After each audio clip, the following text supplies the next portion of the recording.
Today, divorce is a private affair, in comparison with times in the past. The circumstances were published in the newspaper, and today I'm going to tell you a story from my own family tree.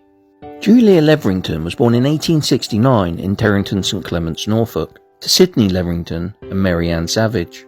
In 1871, the family lived at Perkin Field, Terrington, where her father worked as a fowl dealer. In 1881, the family were living in Bridge Street, Downham Market, with a father listed as an innkeeper. On further inspection, he was the landlord of the Market House pub, where he stayed until 1888.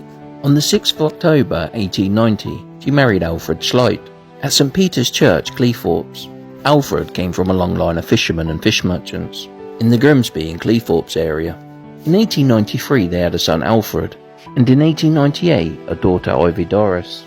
In 1911 Julia was living at 69 Seafood Street with her 2 children. Alfred was living in Bridge Street, Grimsby, with a 26-year-old woman named Mary Pick. On the 13th of October 1911, Julia filed for divorce. The cause was set out as adultery coupled with cruelty towards petitioner. It went on to say Alfred committed adultery with an unknown woman and contracted a venereal disease, therefore passed on the disease to the petitioner.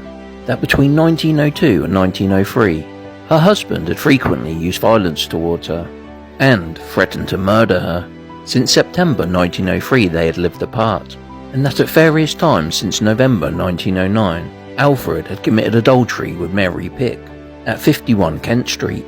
Alfred now lives at 10 Bridge Street with Mary Pick and works as a fish merchant's clerk. On October 2nd, 1912, the divorce was granted. The report was published in newspapers up and down the country. The Daily Mail reported they had frequent quarrels and Alfred was a heavy drinker. On December 4th, 1912, Julia married Arthur Henry Lubbock in King's Lynn, Norfolk. He was a widower and carting contractor who lived at 1 Blackfriars Road. It's unknown whether Julia and Alfred ever saw each other again. Julia passed away in 1931 in King's Lynn, Norfolk, and Alfred passed away in 1935 in Grimsby.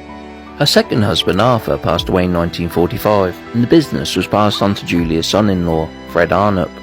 After her daughter Ivy died in the 1970s, 2 very old leather albums were found in the property, and this is where these photos were discovered. So rest in peace, Julia. You will be remembered.